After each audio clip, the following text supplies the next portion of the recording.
By the end of this video, you will learn the bulletproof way to resolve any conflict and win. People can be annoying sometimes. Really annoying, you know? And it can be hard to understand how to react. I'm going to tell you guys a story about my younger self, you know? When I was younger, you know, I would have people, you know, get on my nerves. And, you know, with the environment that I grew up in, the main response that I always had to 99.9% of every situation, I might as well just say 100% because every 100% of the time, I always responded back with violence.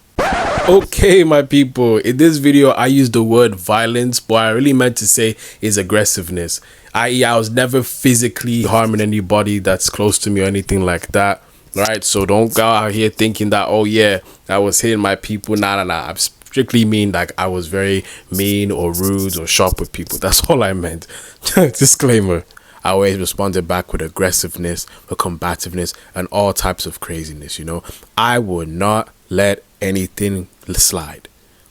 I would just explode and just power my way through and bully, and I would fight fire with fire, except it was fire, and then my fire was just crazy kind of anger, you know. And it's like, you know, that's a worldly way of handling things, you know. You hear on social media, like if someone messages you, you got to teach them how it is or whatever it is, you know. But the older I get, the more I realize that that doesn't apply, especially in situations where you got loved ones, you know.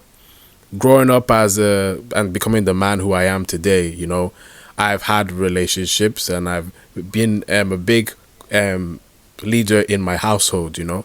And one thing I noticed with my people is that violence is not the way. Sometimes they're going to get on my nerves. Sometimes I'm going to explode, you know. And that's been the case in a lot of cases. But I've never seen that go in my favor, because I've always either felt bad afterwards or there's been tension. And really and truly, after the situation where after I've stepped out the moment of anger, I step back and I'm like,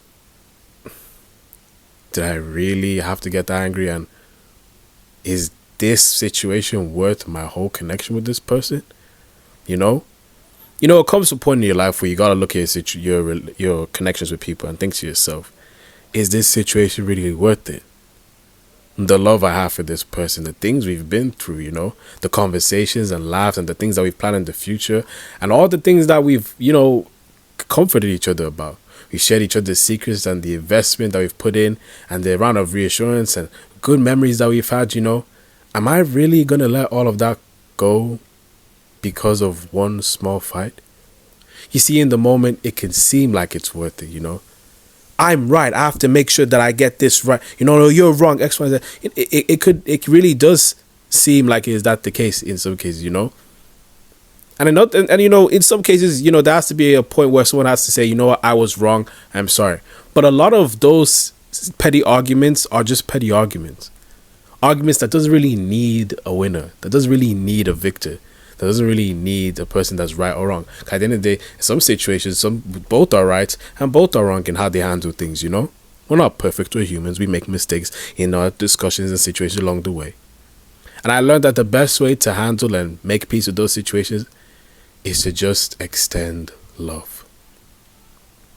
Nowadays, I'm so over the fighting, you know. I've recently went through a situation that's made me open my eyes so vividly, you know.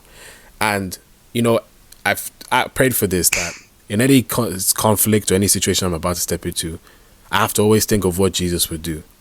Times where I was angry at Jesus, did he just throw me to the side and say, you're being difficult, or you're annoying me now, or this, that, and the third? No, it's always been me being combative.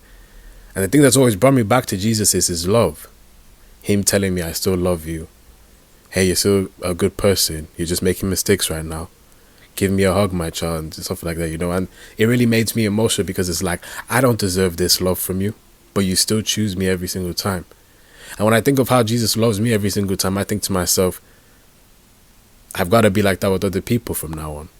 You know, I never want to make the mistake of making one of my people feel like they're not good enough, or they're not a big impact to my life like they are, just because I'm angry in a split moment, you know.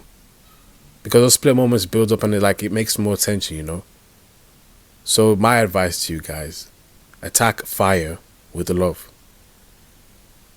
Hug midway during the conversation, you know. Let them know you love them midway during the conversation. Tell them you don't want to fight. Tell them you don't want to be in this situation, or just apologize. Not everything needs a victor. Because at the end of the day, you gotta look at it and be like, I value this between us more than anything in the world. I cannot allow any of these small stupid things get in the way of you and me. I cannot afford to that to happen anymore, ever again in my life. Ever again. I swear to, it will never happen again. That's one thing where I wish I learned a lot sooner. I can never allow these stupid small arguments get in the way of my connections with people. And you guys shouldn't too. Because we need each other, man.